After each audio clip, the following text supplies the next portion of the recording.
Welcome back to the CHG podcast, everybody. First new one of the year. Yes, New Year. Woo. Happy New Year to you all. It's been a couple weeks. 2024. Yeah, this is maybe because I'm getting older, but I remember being younger and having a hard time transitioning to the new year. Remember writing around the right date and everything. I feel like as I gotten older, it's gotten easier, and I don't know why. I don't know. It's just another number that changes. Yeah, maybe because the years don't matter anymore as you get older. Like nothing, it It's all the doesn't. same. It doesn't seem monumental. It doesn't seem. You're not building substantial. anything. Like Yeah. when we were in high school, it was like, oh, I graduated in 2011, so It's like I'm building to snap. something. And it's like, well, also it's like you're in a whole new year of school. Like you're, man, you're in 10th grade now. Oh no! Now you're just waking up and like, oh, You're like going back to all right, work. Cool. Yeah, back Cool. school's all the same. Work's all the same. Nothing's different. You're doing the same. So basically, shit. welcome to the Life is Meaningless podcast.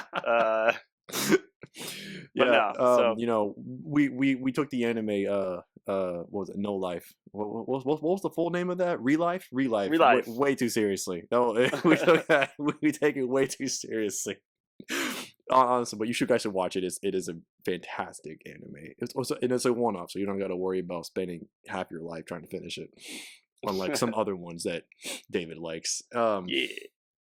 Anyways, guys, so we're gonna get right into it as we always do with what we are playing. David, with the break, have you had time to play some stuff?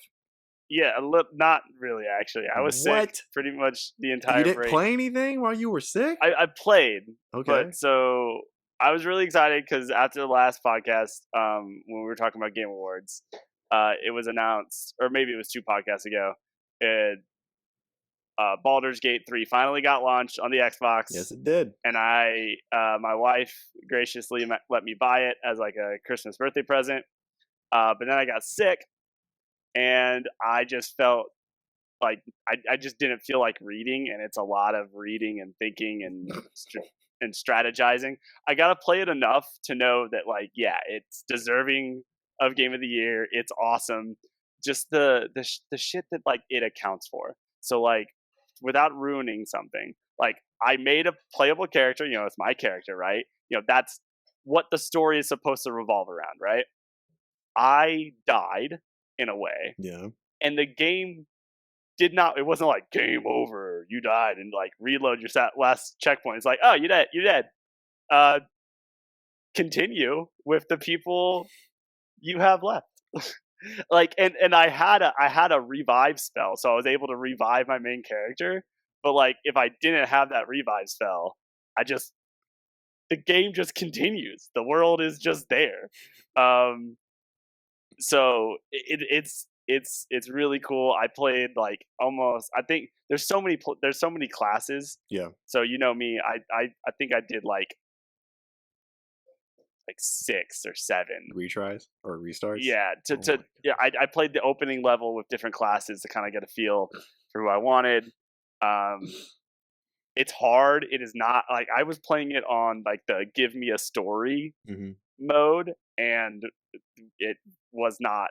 I mean, it wasn't hard. It still was a bit challenging. It was. Yeah, it was still challenging. And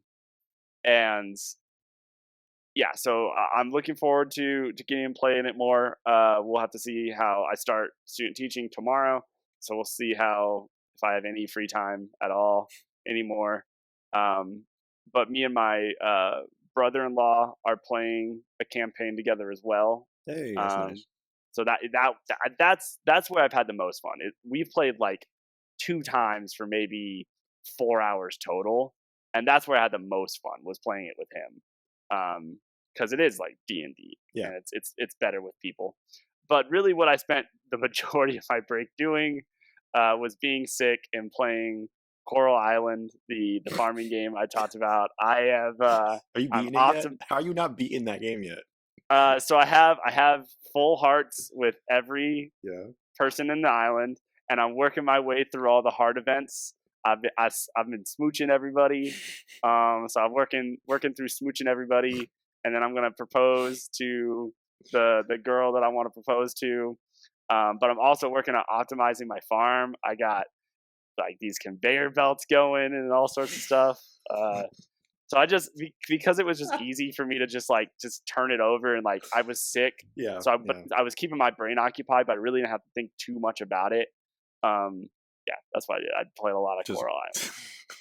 But the thing is because it's still like a early access like Kickstarter game. yeah. So although it is the launch version, it has a lot of glitches that will break the game. Mm.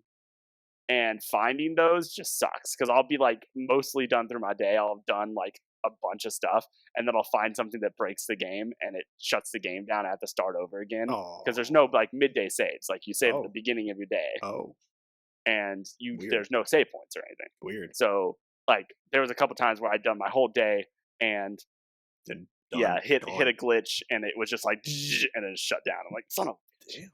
That's kind of seems like an oversight that you can't do quick saving or something like that. It's just the genre. You couldn't do it in Stardew. Really? You save at the start of your day and then that seems like an oversight though.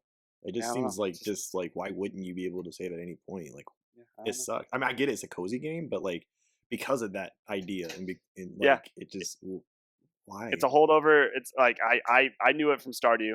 I don't know if Harvest Moon does the same thing, but I know that's how Stardew does it. So it's just strange. What about you? Okay, well, yeah. It's been a while since we've talked last. Okay, let's see here. I started playing this game called Last Stop, which I played a long time ago on PS4, and I'm playing on PS5. It sucks, but whatever. You remember when I talked about the game Virginia, like a few months ago? No. No. Well, I found out that it was from the same people, and I was very confused and surprised because now Virginia is. If I did speak about it on the podcast, I said that Virginia is probably one of the most bougiest games I've ever played. It's like one of those definitely like a game that would beat that. Like, okay, I think it won a BAFTA award, and you can absolutely tell it won a BAFTA award. Like, it's one of those type of it takes itself almost a bit too seriously, a bit too artsy, like you said. You know, it's just, but it's all right. It was all right. It's only like a couple hours long.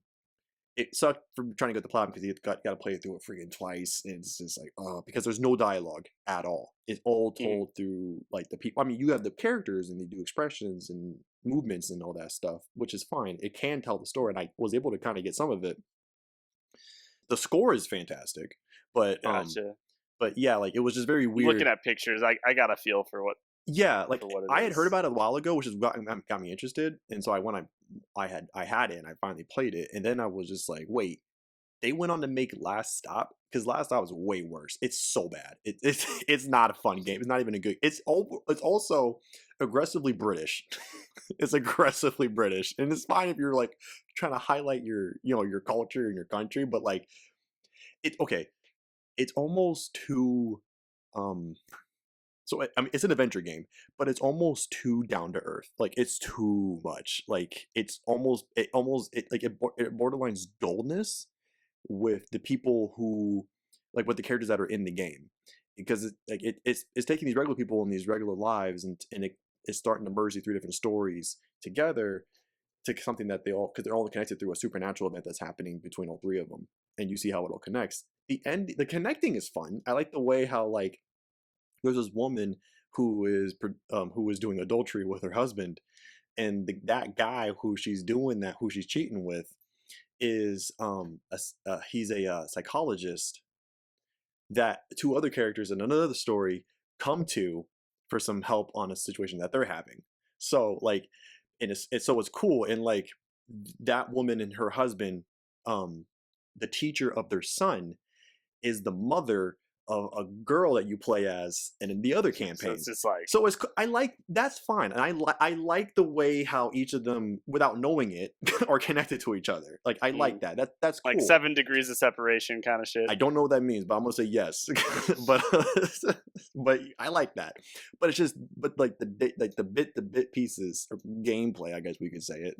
The story is just so dull. The characters are too regular people. Like it's too much. Like I get it, like you want to be human, you want to be authentic when you're voice acting, but it's too far. Like it sounds like you and I were giving lines. Like gotcha. It's too you want much. A little bit play up. I mean, if you had played it, you would know. It didn't get good reviews. It did way worse critically and commercially than Virginia. So like, well, whatever. I'm getting through that. I got Liza P on PS4. for Christmas because I needed to play it again because I wanted an excuse to play it again and get another platinum. So wait, so you played Lies of P's on a version on the PlayStation 5, and then you got it on PS4, on the PlayStation 4 yeah, as a yeah, I did. Oh, actually, I should take that back. I got a gift card for Amazon. And that's what you got. And okay, I got a Visa card. You know, one of those generic Visa cards, gift card things. I got that, used it on Amazon to get a gift card on Amazon, and then bought that, and then put that credit towards Lies of P on PS4. That's the most convoluted. Because it was $50, so it was a bit discounted on Amazon. It's probably the cheapest I could find it, new at least. And so I did that. So I only spent like $20 of my own money. 20. No, I think I spent 30 with tax and whatever, but like I spent like 30 on the game. So I was like, probably the cheapest I'm gonna be able to get it on PS4 new. So I did that because I wanted to play it again because I wanted a whole other excuse to play it all over again. And then getting another platinum is just a cherry on top. So yes, I don't have the platinum yet, but I did beat the game for the first time on PS4 on my once through. I'm kind of like I'm juggling a bunch of different games at the moment, but like that's I'm playing that. I beat it the other day, but this time I did a different build.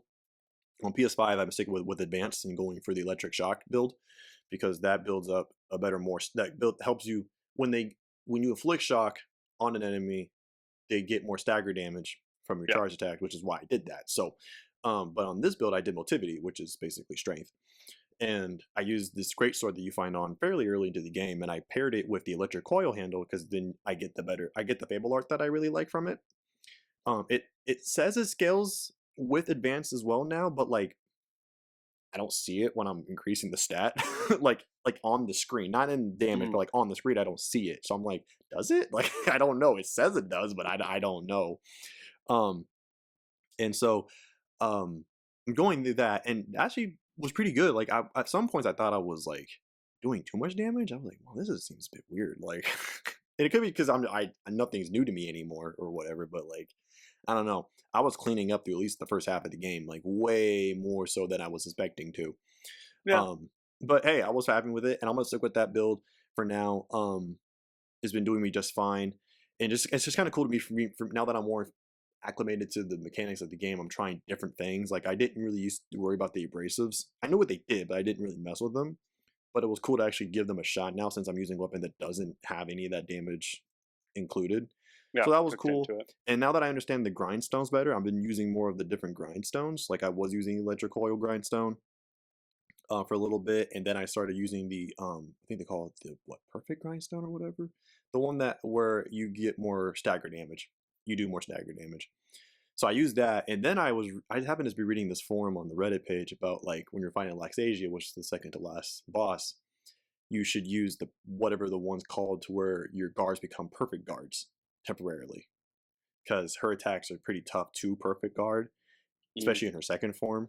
And so I was like, oh, I never thought about that. So I gave it a shot, and it does help. Like it does help. Like it gives you a little bit of breathing room for like 5 seconds because it's like the fastest one that runs out, which makes sense because if it did, you'd be breaking the game. So yeah, I have with some saves coming. I got 2 of the 3 endings. On my second playthrough, I'll get the bad ending, and then I'll be done with the game until they hopefully put out some DLC. I'm hoping they do. We know what sequel's coming, but they've been pretty tight-lipped on the DLC, if any. I hope so, because I mean there's a stargazer that's you can't use, but it's right there and you can interact with it in the 4th chapter, and it says that you can't use this right now. Like it's all like so it's all set up for it. Yeah, it looks like it's been set up for it already. So I'm like, okay, that's cool. Like because it never gets referenced, never gets mentioned again. You just can find it. It's all weathered out and full of moss and all that stuff, but it's there. It's built and everything. It's just you just can't use it. So I'm just like, oh, can't wait. So yeah, playing that, and then I'm trying to finish up WRC Generations on the PS4. I did mention this last time. The issue with this is that they went back to some of the crap they did in WRC 7 and 8. No, 6 and 7, where they just added this unnecessary padding to the game. Where in those games, it was just like wanted you to drive so so many miles and do like 1,000 stages, which just takes like 50 hours. Yeah. This isn't as bad, but it is still absolutely padding. They want you to get to a player level of 150, which is the max. And now it only takes like, well, I'm level 132 now, and it's taking me like 2,000 or so experience to get to each level now. But you'll get like 250 from each stage, and you'll get like 1,000 from doing the whole rally. But you can do even the short rallies, which is only like 3 to 4 stages, which you can get done like in 20 minutes. So at least they don't like make it like with Gran Turismo Sport, where it just took an asinine amount of experience to get up one level. So that's okay, great. But there's really, but the only thing you get is just stuff to add to your avatar. That's all you're getting. Like, I mean, it's something, which Gran Turismo did give me shit, but like it's just like but it's still arbitrary. It's just stuff just to show, maybe not even to anybody. So it's just there's no purpose. It's so dumb. Like if it was 100, okay, or whatever, 50, but like the max level, there's just it's so dumb. You know they're just padding it out, and also the PS4 version is not optimized very well. It came out last year, but no, sorry, technically now 2 years ago, in 2022, and I haven't played the PS5 version yet. I do have it, but I haven't played it yet. But the PS4 version keeps crashing on me. It's crashed on me several times. Like I'll just be in the middle of the stage, driving, just vroom, vroom, and then like just stops, and then just crashes the game. It doesn't crash my system, but it does crash my game. And also on top of that, Liza P on PS4 does not play well either. Hey, I mean, probably because when they first announced this game, it was like 4 years ago. And they were probably like it probably made sense at the time. But like, man, I mean, it still plays. Obviously, I beat it. Like it plays, but it is not as optimized. That frame rate is not the smooth frame rate on the PS5 at all. Which actually helps though, because it slows the enemy's attacks down, so you can actually have better chance to parry the enemies a bit better. Because with the puppets and even the human enemies, it was a bit like stilted, right? Which made sense. They're puppets and stuff, like, which made it tough to get the timing right. But with the slowdown with the frames, it actually makes it a bit easier to parry, which I'm like, okay. You'll take it. I'll take it. But yeah, I think that's what I'm playing. I think that's about it. I finished Ashen over the break, which was a nightmare. It really was one of the worst things I've ever. Oh my gosh, it was one of the hardest things I've ever done. Which I don't. Oh my gosh, dude, it puts whatever difficulty Sekiro or Bloodborne to shame, dude.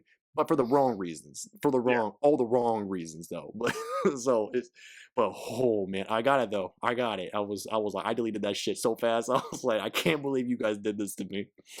Keep in mind though, keep your eyes open as far as like what we're gonna talk about later on in the podcast. They're actually gonna be making gosh, what is it gonna be called? They've shown it off at E3 and Gamescom and the Summer Games Fest. It's that game. It's like a third-person action-adventure game, and you play as this black girl or black woman, and it's like a desert dune type environment. Fucking me. Hold on, I gotta look this up because you would never have known it was from the same people. You would have never have known. Okay, developer. Okay, A44 is the developer, and their new game.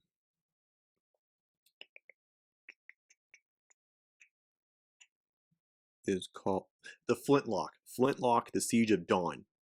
Never heard of it. I guess they're more going for an action RPG setting instead of a Souls-like, which is what Ashen was trying to be. You've seen it. If you pull it up, you'll recognize it. Flintlock, one word. It's like a mix of like, it kind of has the same feel of like Forspoken, but you have guns as well. Yeah. No, I've never seen this. You watched Summer Games Fest. You probably just don't remember it because it wasn't very remarkable. But anyways, same people who are making that. So, but because of how burned I've been with Ashen, I'm. It looks a lot different. It is than Ashen. It is. They like just artistically. Yeah, it has a real budget. It looks like. So, but I'm just like, I'm watching you. Like I'm weary of your bullshit this time. So, but listen, if they're not going for the Souls like and just going for the the overall more just action RPG type deal, then I think it might hold a bit better because they don't know how to balance a Souls like very clearly. Because it was either you played the regular mode, which ended up being a bit too easy and you were overpowered, or you played their stupid children's assistant hard mode where it was just you were neutered arbitrarily, but it was detrimental to even why you succeeded in the first place on the normal mode. So they don't know how to balance it Souls like, which is fine. I don't want them to do it again. So I hope don't take a second try. Don't do it again unless you can get some Souls like vets who actually know how to do it right. Don't just get out. So yeah, so that's done. And I think that's the only thing I ended up finishing. So I think that was the only thing I was working on at the time. So yeah, just trying to just wrap up WRC fast as I can because the Crew, remember that racing game from Ubisoft? The Crew, the first one is their servers are getting shut down in March, which is like happy birthday to me, woo! So I bought it because I always wanted to play it, and so it's one of those it was one of those early online only games, right? If you remember correctly, you have to be connected to the internet at all times. Yeah. So it was like one of the not one of the first ones, but like it was up there. It was a fairly early one. It was game came out in 2014, which was I think even before Evolve came out. So I mean, it was early on. It was like around the Titanfall time where people were like, "Wait, online all the time? What?" Like before that was like a thing. So now that game's not going to be anywhere near as crazy as Gran Turismo was for me, but I do want to play it, and because it's online only, I got limited time. But I don't want to be playing too many games that are open at once. It's just going to bug me. So I'm just trying to just wrap up WRC as fast as I can, be done with that, put it aside, and then I'll pop in the Crew and try to hopefully get through that before those servers are shut. But yeah, that's it for me. All right, so with the new year, I've been trying to keep my eyes open from the news circuits lately. Not much has happened since the turn of the year, but I haven't seen anything. But something we didn't get a chance to talk about, which happened like middle to late December-ish, was the unfortunate, very very sad Insomniac leak. I'm sure you heard about that. Yeah, a bunch of alpha stuff was leaked and games were kind of ruined. Well, not only that, but what was also interesting was that I don't know why they had it, but like we learned about a lot of other things on outside of Insomniac. There was stuff about other developers and there was stuff about Sony themselves that some reasons Insomniac had. Like it was weird. They're very tied with Sony. Yeah, it's interesting that for instance, we found out from the leak that Gran Turismo Sport, we found out how many copies it ended up selling, which was like over 10 million copies. Which I was like, wait, why did that come from Insomniac's data leak? Like that's what I mean. Like things that you wouldn't have expected, things that should not be connected, I guess are in some ways. And so it actually showed because I'm working on a Gran Turismo sport video as we speak. And in it I had written that like I had put in the narration about like the game not doing well because I remember the game review wise at least was like all right. It was like good, but it wasn't like the past. It was no GT5, right, or GT4, or your GT2. It was none of that. It was a solid racer, but that's about as far as it went. And I remember that. I remember the reception being fine, but not great. And so I thought that would translate to sales, but nope. That some bitch sold over 10 million copies. Like it sold so much. And so, it's interesting when you get these extra information in there. But what's really sad is about, all the HR information that came out from it. I don't know if you heard about all that as well. I didn't hear about the HR. I mainly heard about like the main thing that I saw talked about was the Wolverine. Yeah, that got leaked for sure. Stuff. Yeah. Like proposed dates, release dates for those for like the just whole videos got released like gameplay. I didn't see that. Okay. Yeah, it's like real pre-alpha, so it's not near finished at all. But Game Ranks was talking about how good it looks for being what it is. Mm-hmm. Like is encouraging. That's good at the very least. I love it. Actually, you know what? Now you mentioned, I think I'm remembering it now. Yeah, but it's just been so funny how even a month is so long ago. But I remember it's coming back to me now because it's funny. Gamers are so dumb sometimes.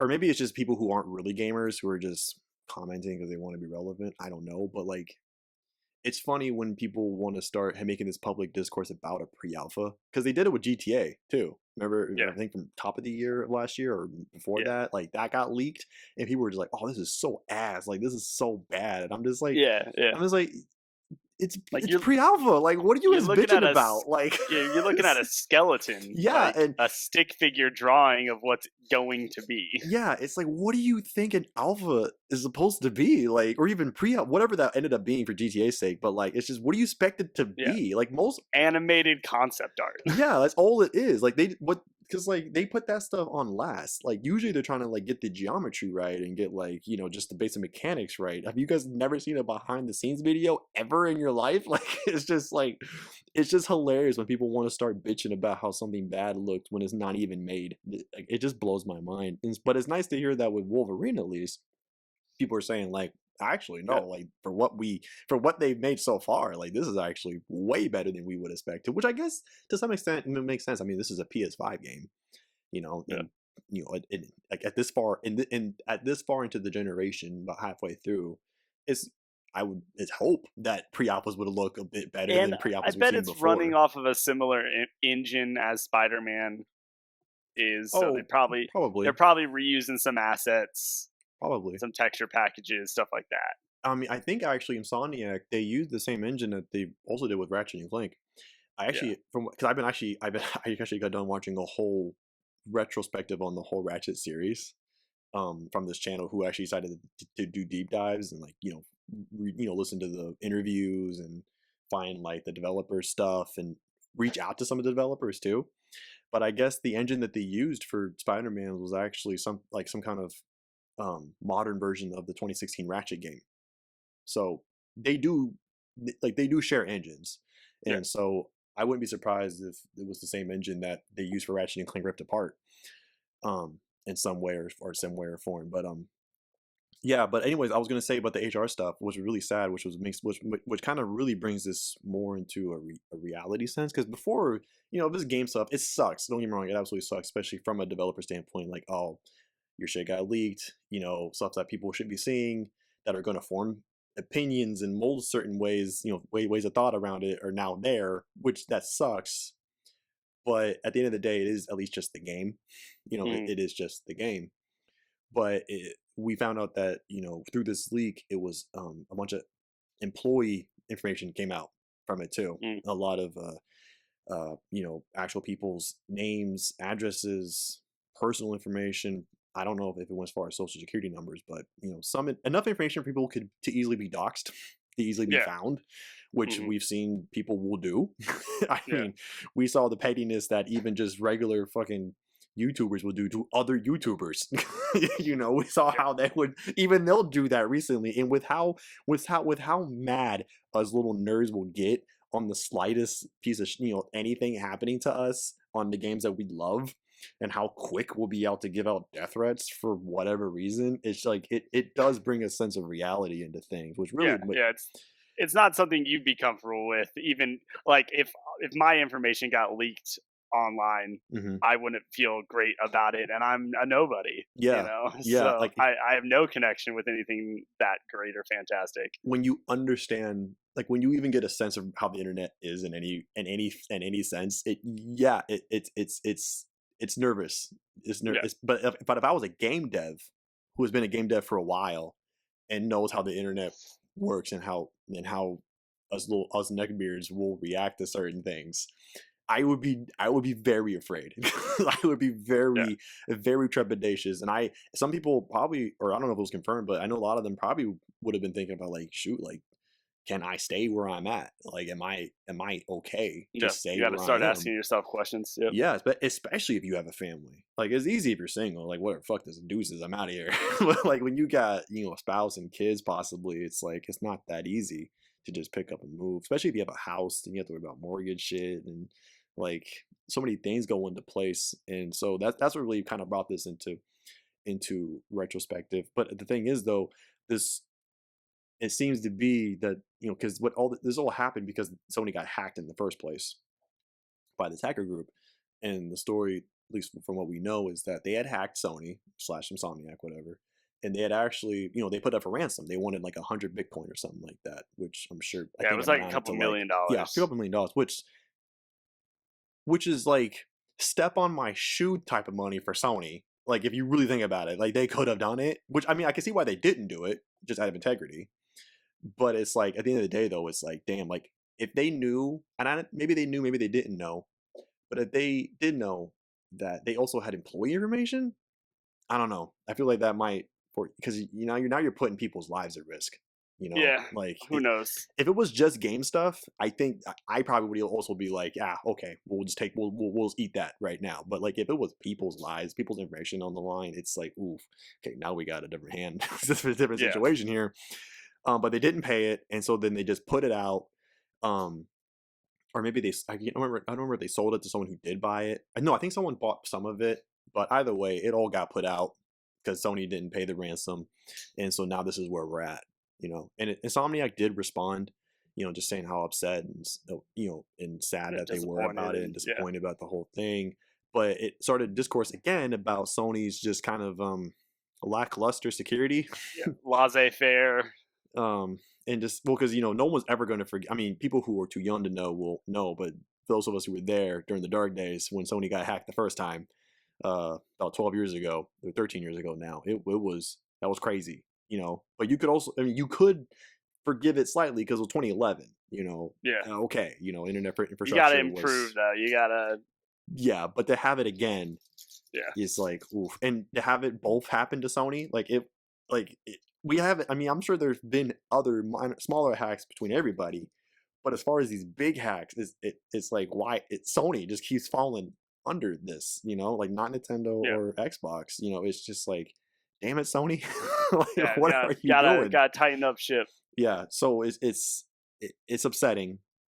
But we didn't get. I know this is a bit old news, but we really didn't get a chance to talk about it because we've been on break and haven't able to connect and discuss this. But we did want to put it out there because it was big, and it still is big because we may never know. We might find out sometime down the line, but we don't know what's going to happen to the people whose names are out there now. More publicly than they had ever been before. Yeah, So hopefully things will work out better for them. Hopefully some protection will be put in place for the employees and also for Sony's, cybersecurity. So, but yeah, is there anything else that you heard that maybe we didn't touch on here about this?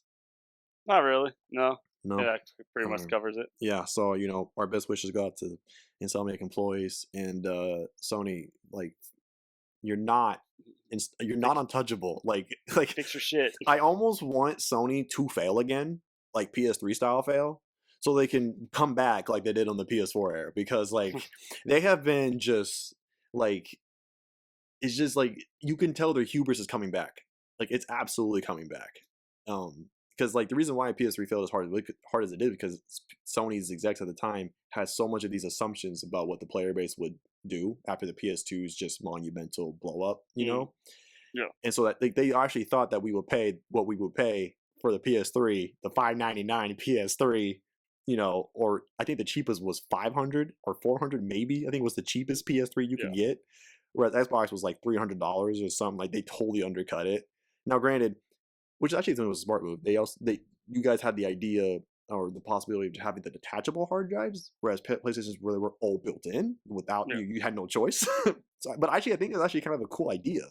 Like it takes the hard drive, which is probably the most expensive part of those systems, and it makes it more customizable to what you really would need. But mm, PlayStation didn't do that. But anyways, PlayStation 5 or this era of PlayStation, I don't know what's going on. They're still on top just because of the high of the PS4, but like man, like they're just doing I just keep hearing more and more things what Sony's doing. Even as a Sony guy, I'm just still like I think we need to fail again.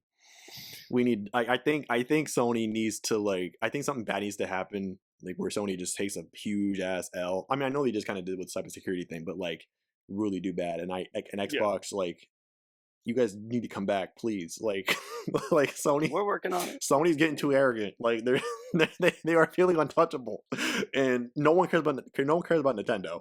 So like Microsoft needs to come back hard. We need you guys, please. David, write him a letter. Tell him to drop the S and just focus on the X, please. Because like Sony, just the hubris is everywhere, and every time I hear them, I just keep thinking, like, I'm just like, they really think they're on top of the world again. They think they're on PS2 era all over again, and so, oh man. Anyways, I'm just being frustrated. Yeah. So to close out this podcast, this may end up being a shorter one just because of the lack of things going on at the moment, which is just how things usually go for the industry around this time of the year. But with the new year, I thought we'd talk about and have us share what we were most looking forward to, for what has been shown off so far this year. I know it's still early on, some things could get changed, removed, canceled, or added, who knows, but we do have a decent amount of stuff that is confirmed, tentatively at least, for this year. And so I thought we would go and share what we're most looking forward to. And David, you can go ahead and start. So I just have a few. I'm looking forward to Obsidian's new game, Avowed. It's supposed to be coming out this year. I remember the name. It's like the Elder Scrolls of Obsidian. It's gone kind of dark because after the acquisition. So like there is some kind of speculation that maybe they're gonna can it because of Elder Scrolls. But if it comes out, I'm looking forward to that because I really liked Outer Worlds 2. I will continue to look forward to rumors of a Fallout New Vegas remake because those keep on popping up. And if as long as they're popping up, you're gonna have your boy, in the back, just kind of like. Just poking your head out. Just what was that? Yeah. There is a fan-made mod to Fallout 4 that will be coming out sometime this year called Fallout London. Oh, I've heard of that. It is a full-sized, it has as many dialogue options. It has more missions than the base Fallout 4 had. It has all new features and assets and textures and everything fully customized. If that drops for Xbox, that's the only thing I don't know is if it's only going to be on PC or if they're going to drop it on the Xbox as well. If they do, I will be downloading it and playing it.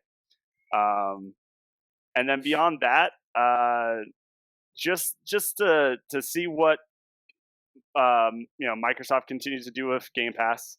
I think that we'll see some more moves and stuff happening with Game Pass. And my cat's tail. I just love it. I've been staring at that tail since it showed up. Yeah, so see what they do with Game Pass, see how they expand it, see what they add onto it with the Activision acquisition. Me and my brother-in-law were talking about hey, do they move WoW to the Xbox? Like, could you have World of Warcraft on Xbox? Because you have Final Fantasy, that runs great. We have the ability, and we've had the ability to hook up a mouse and keyboard to the Xbox. I don't know about ability. I don't think it's a matter of ability or mechanic or technology. But imagine this. Imagine there's either they bake it in, or maybe there's a slight upgrade, like a $10 upgrade to Game Pass where you get WoW as well, and then you can play WoW on your Series X. Of course, I wouldn't because I'm not into WoW, but I still like to see it done. I don't know. But I'm interested in how they integrate Activision's portfolio into the ecosystem. That will be interesting to see how that develops. They canned not canned. He, stopped working. The CEO of Activision. So he did leave, or he's supposed to be leaving.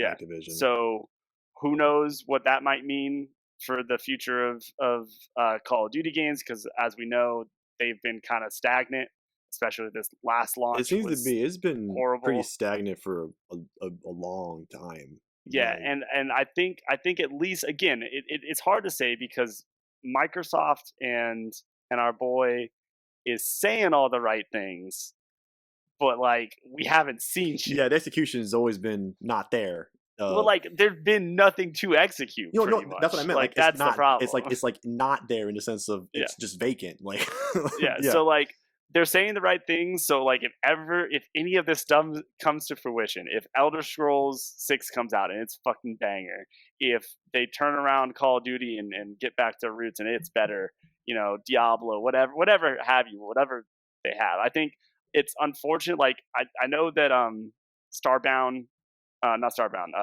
Starfield had its moments. Defenders and had its moments, and I hear that it's really good the more you get into it. I don't know, maybe I'm just an old gamer now. I just couldn't. Speaking of old gamers, apparently Steam has made a genre now called the boomer shooter. Like it is now a genre. Fucking do it. So but yeah, so I'm looking forward to all that. I'm looking forward to just the hopeful continuation of the gaming sphere as far as technology and stuff. I mean, again, I don't know if we'll see Grand Theft Auto 6. We'll see some stuff, but it's not coming out year. so... Like, I don't know if we'll see the game this year. We got to see something, because if they wanted to come out next year, they'll probably have to show us something. Yeah, but like if that turns into what it looks like, it's going to be a huge jump up as far as graphics are concerned, which is always fun for me. So yeah, I would say as far as games, if Avowed comes out, awesome. Elder Scrolls, if it comes out this year, that's not coming also out this year. That's not happening this year. I mean, it could, but probably not. If it's going to be good, it won't. And then so the Fallout 4 London, and then any kind of surprise Obsidian. Dude, let's hope Microsoft will make Bethesda get rid of the creation engine. Oh my gosh! Oh what a day that'll be! What a day that'll be if they can drop that engine. A new engine, guys. And I hope actually, with speaking back to Call of Duty, I hope that. Well, I don't hope, but I think would be a smart thing is that, and I don't know if this is already kind of what Activision was trying to do, but I'm hoping that if Microsoft can get a bit forceful on Activision, I would think it'd be smarter to just have a separate, dedicated team working on Warzone.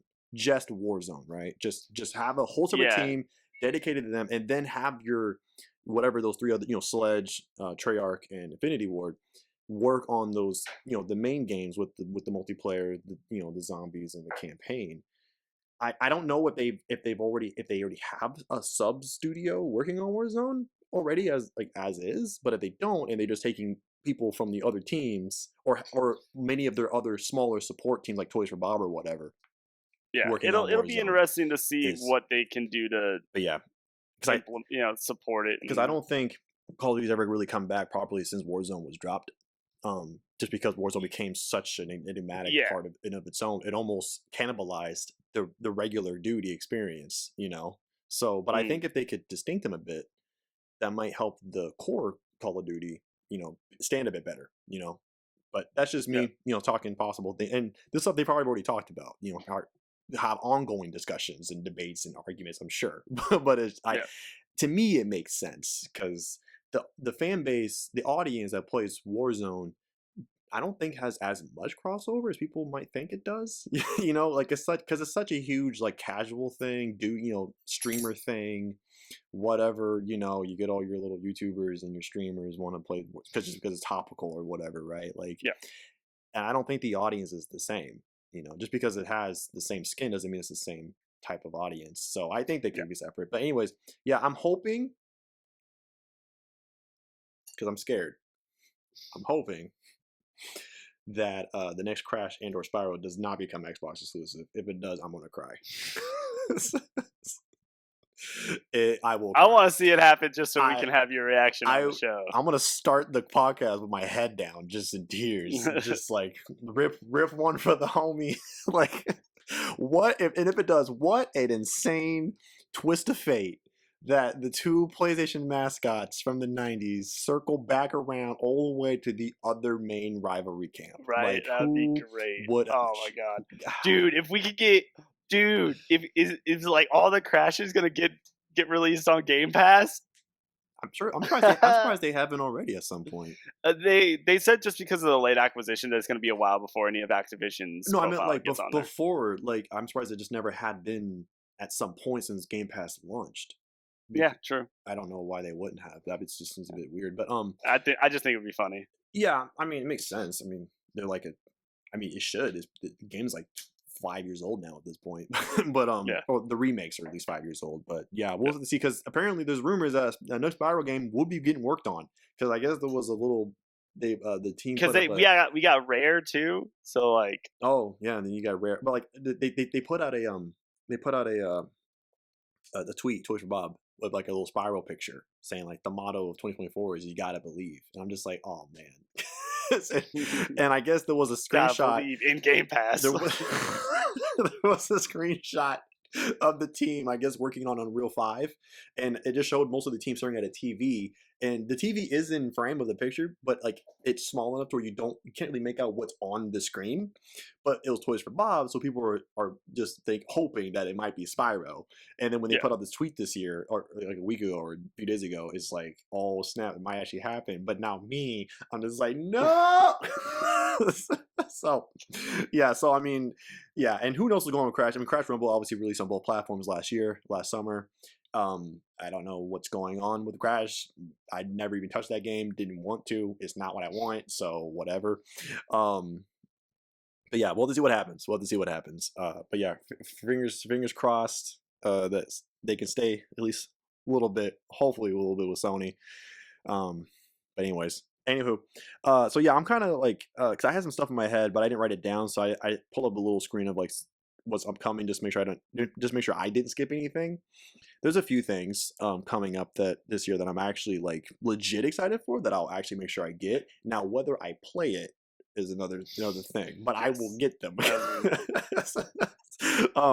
Tekken 8, first things first, comes out end of the month, this month, and that is a game your boy's gonna play day one.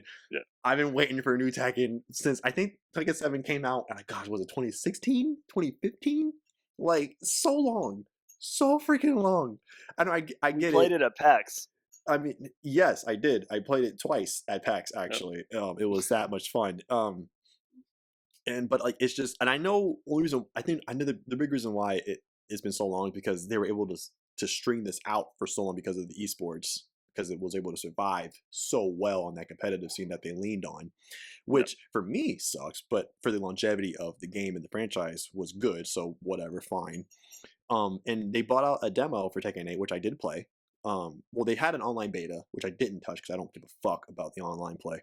But they put out a demo where you could play the single player stuff. So you got the first chapter of the story mode, and you got to do this other single player campaignish thing called Arcade Quest, which they've been hyping up for a while for those who want more than just the story, like myself, because like I get it. I know the story. I know the main conflict of the Tekken franchise, but part of what I loved about the old Tekkens was that it also gave you like an invested reason to care about everyone else that's in this tournament. Everybody has their own backstory. They all have a reason for being here, which I loved, and I can remember everyone's story, so. But they kind of dropped that with 7 and kind of put them just there. Like they gave them like these weird little scenarios to fall into with other characters for no reason. Some of them tied into old rivals, like Law and Paul are always going to be together.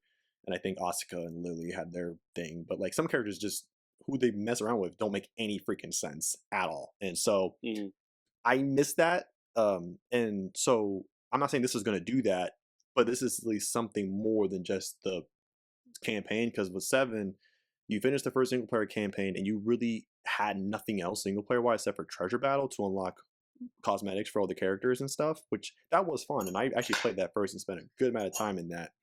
But like that runs its course very, very fast. Yeah. But this is actually something that actually has a whole separate storyline to it. I don't know if you can unlock stuff in the rest of the modes. Maybe, I'm hoping, but like that's something, and I'm welcoming that for sure, because I don't like the story mode in the sense because I gotta play as other characters I've never played as before, so I don't know how to play them, and it pisses me off because the CPU doesn't take that into consideration. It still will beat your ass, and it's like, it's not fair. I don't main Jin, and I'm not gonna main Jin, so it's like I'm being forced to play someone who I've never played as and don't want to play as, but yet the computer is still going to destroy me, even though I have this right away built-in handicap against me. So. Whatever. Anyways, but I'm still gonna play it. Tekken's always been near and dear to my heart, so I'll be grabbing that for sure at the end of the month. So yeah, that's the first game for me. The next one is actually on my birthday month, which is what's their dev name? Not Ninja Theory. Whatever. The guy's name is Neo. They're putting out the Rise of Ronin game in March, and actually, I think it's actually a couple days before my birthday, as a matter of fact. No, it's about a week after my birthday. But yeah, Rise of Ronin is their next game, and this time they're going back to what they did before with Neo and making it just a PlayStation exclusive. It's a PS5 exclusive. It's supposed to be more Team Ninja. Team Ninja, that's the one. Thank you. Yeah, so instead of going multi-platform like they did with Wolong, it's going back to just PlayStation, just PS5. It's going kind of it's like the mix of the action we're used to, that more faster pace, martial arts, weapons based, but like kind of feel. But they're going to the Edo period, I think. I forget what I think it's Edo. It's no, because was that the one right? Ghost of Tsushima was in. Oh gosh, it's still blend together, but it's after Shigoku. Gosh, I'm losing my mind. Feudal Japan. It's not feudal Japan. It's not 1500s, 1600s. It's after that. I think it's like 17 or 1800s. Before the rise of westernization, like it's like right at the cusp of it. It's like right at the cusp of it, because they have come in, because you have guns in this game. So they have the West has come and put in their influence on Japan. And so they are incorporating that into the gameplay, which I think that's cool. Now, Neo already had slight gunplay, like you could use an actual rifle and a cannon, which they got that from Western influence, because Nobunaga was very opening of all types of outside influences. Meiji period. Okay. But yeah, so it's gonna be really cool to kind of see that, and I guess the level design is gonna be a bit more open as well. So that'd be kind of cool to see what they do with that. It's just everything Team Ninja has done for me so far since Neo has been great. I mean, I know Wolong was a bit of a dip down compared to Neo, but I still really liked it. I liked it. I didn't play Strangers of Paradise. I have it. I have Strangers of Paradise, which they actually did that. They made that game. I heard it was pretty cool. It's about either on par of Wolong, if not maybe a little better. But I'm hoping that Rise of Ronin will be a return to form and have them kind of be more at that cap of what Neo was. And I'm hoping that since they could focus on just one console and just have one audience, I think that will hopefully make it a bit better, since they can kind of go back to what made Neo so well. So I'm really pumped for Rise of Ronin. That hopefully will be a game I can play right at launch. We'll have to see what happens money-wise. But I actually skipped a game. February, I'm not going to probably get it day one, but I am excited to see how the Tomb Raider remasters do, because those are coming out on Valentine's Day, as a matter of fact. So you and Serena can go play it together. I know, not really, but I know, I was just making a joke. But yeah, but I would, because like it's like a weird, not full-blown remake, but it is more than a remaster, because it's not just a simple upscaling, because all the textures are a bit more like, they're not as pointy and angly. They are all smoother and well-rounded. And so, and it does use modern controls rather than those stupid ass whatever the tank. I feel like it's even worse than tank, but but yes, I think you can still do it if you want to, but there is the modern controls, which is what I've always wanted. I was like, I would love to play Tomb Raider if it played like modern Tomb Raider. It could even look like old Tomb Raider. I don't care, but I'm not dealing with those controls like at all. So I'm gonna see it. I'm hoping that will perform well. That comes out February 14th. And aside, it will be funny to see if Skull and Bones comes out. But we'll see. Honestly, not because I just want to see, like, will it come out? Like, it's supposed to be slated for the 16th of February. Is it going to be like the day before? Yeah. Will it be, or will it be like Duke Nukem Forever, where it drops and it's like worst thing ever made? Like, I can't wait just to see what happens. Like, will it be the bomb, or will it be actually solid? We'll have to find out. And then the next game, which is way down the line, like in the summer, which is great because not much stuff comes out usually in the summer. But our boy Black Myth Wukong comes out in August. Finally, after like 1,000 years, it is finally supposed to come out in August. That's one where I'm like, I feel like it's gonna disappoint. I hope it doesn't, but I feel like it is. It might, just because and it's our fault if it does, because we hyped that game up so much. Like when we found out initially it was made by just one guy for the longest time, and he put out that vertical slice or whatever, that Yeah. concept, it was beyond impressive. Yeah. I would say even more so than what we came away with from the long before, the day before. So I already forgot the name. The day Like even before. more so than that game impressed, honestly. Yeah. Yeah. Now, Yeah. however, though, at least I can say that the stuff that he's been showing ever Has since all looked has good. all Yeah. been the same level, whereas the Yeah. day before it was dipping Yeah. every time we saw more of it. But so I've always came away like impressed, not like I never felt like it was dipping down. I've ever at anything he's shown off, and so I'm hoping that continues. Um, I do think it's helped that he hasn't been putting out a whole lot of stuff, constantly. I think that's helped. Mm. Because we kind of forget about it until Yeah, he until he puts out puts the out some next of thing, again. and Yeah. then we're just like, oh my god, I forgot why I was so happy about this game. So I'm still gonna get it. I'm hoping that with the slower time of the year, I can actually get that and play it like right away. So that's definitely for me, absolutely. And I think as far as what's been announced, I think that's it because everything else, like like Avowed is on this list, but I don't think it has a date yet. So like they didn't Yeah. put it there. And Oh, this, I know this is kind of outside mhm, of gaming, but it's kind of not. mhm. Last of Us season 2. Oh, I was going to Uh, mention that too, but is that? yeah. I think that's going into production this year. I don't think it's going to come out this year. I don't know. Yeah, I don't know. Like, I've been hearing a lot of like casting calls for the girl.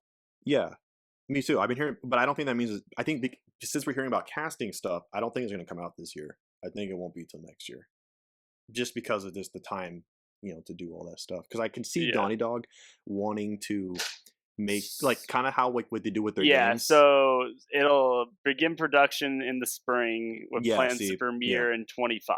yeah, see, that's what I thought. So, Because I can kind of see, especially with I can see Naughty Dog doing the same thing with their games like they do with the show. Like may want the show to be even bigger and better than the first season was. oh So I yeah, could totally no, see for this sure. being, Especially with how well it did. yeah, like They'll it give they give the actors some time to age up because they do. because they actually Um, do in the game. yeah, Yeah, yeah. So I think it'll be good. But yeah. I heard some stuff and that just I reminded me of can't it. I can't see the next season being also just only 12 episodes. Yeah, Like there's a lot more that goes on. yeah, I If can't. if they're gonna hit all the same stuff, if they do it the same way the game does it, where they get from both perspectives, Mhm. like I would love to see it from Ellie's perspective, like a full season, and then from what's her face's perspective, Abby. Abby's perspective. Like I don't know how they're gonna do it. They're gonna do it like full on Ellie, full on Abby, or if they're gonna go like one episode, like back and forth. But Or just have I them want to or see it just have split. them split within episodes because these episodes. 'Cause remember, these episodes on the announcements were like 45 minutes long, so they had the time. I think per I gotta go episode, back and rewatch that they had the season. time It's per so episode good. to split. A couple times between each of the ladies in the show. So I could totally Yeah, see them doing that. But either way, though, it can't be 12 episodes because they'd be skipping a lot of stuff. In the first game, they didn't really skip much, if anything, at all. yeah, So and that's part of why we loved it so much because it was yeah. so true So to the good. game. And so if they Yeah, want to do the same thing with the second game, they're gonna have to make it a bit longer. So I think for some honorable mentions for both of us, starting with you, Hades 2 is supposed to come out yeah, hopefully this year. yeah, And yeah. Hades 2 will be good. I know Look for that. you're a big Hades stan, so That is a game you I will played a lot. you will I be didn't beat excited it. when that comes Well, out. I beat it. I just didn't 100% it. Yeah, but you saw an end screen, so Yeah, I'll take I it. I did. know each I run got can it be all the like way through. I know a run can take only a couple hours, but hey, I'll give it to Yeah. you. Given how Well, few games you finish. I beat enough runs to see the entire storyline. Oh, okay, okay. So I'll give you yeah, that then. I'll give you that. yeah, So yeah, I wanted to bring that up. There was also I missed because it was on this list, but I remembered it. Brother Tale of Two Sons is supposed to come out sometime early this year, with yeah, the remake that is, and so I'm excited for that.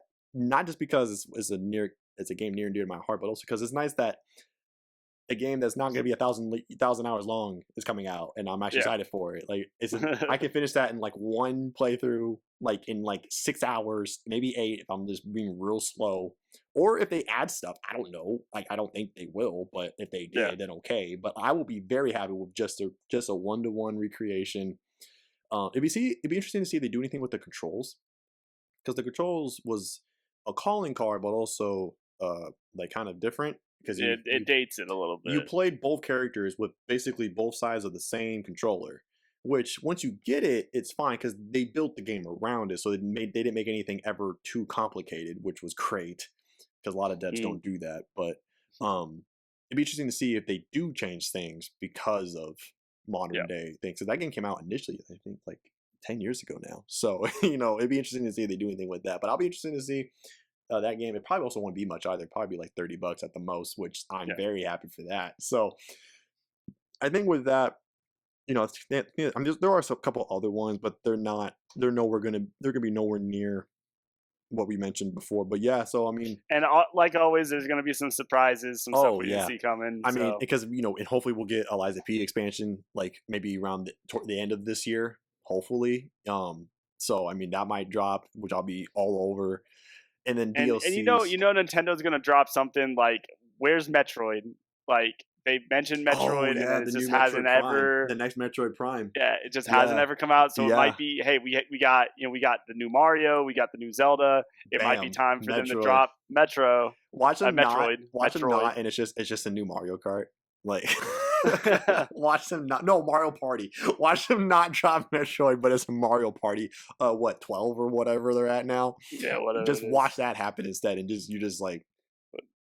But let us know what you guys are looking forward to. Yeah, there's a lot of other stuff coming out that we didn't mention. You got the Persona 3 Reload coming out. You got for me, Persona 3 and 4 box versions are dropping later this year for me. I pre-ordered them on limited run games, so I'm excited for those to play them as they were, and hopefully maybe play P3P. But that's coming out. Gosh, like there's the Yakuza game, the Like a Dragon Infinite Well, comes out also towards the end of this month. So that's going to be another. I know there's a few people who watch this that they're all about Yakuza. If it drops on Game Pass, I'll be playing it. So didn't the other ones drop day one Game Pass? Yeah. So Like a Dragon did. I'm sure they will, especially with Microsoft trying to be Japan's best friend all of a sudden now. So I don't know what back alley deal Microsoft like Phil Spencer came up with whatever their dead name is called. Philly's a weeb, so but he must be, because the deal he got with the Yakuza series is hilarious, because they are like the best of friends. But yeah, so let us know what you're excited for. Other games, on the mobile space, or more hidden gem status on Switch or something, or on Steam. Let us know. Everyone has a fun game that they're waiting for, like we mentioned ours. We'll see what happens with the rest of this year, but yeah, so until then, we will see you guys next time. Thank you for joining us, and goodbye.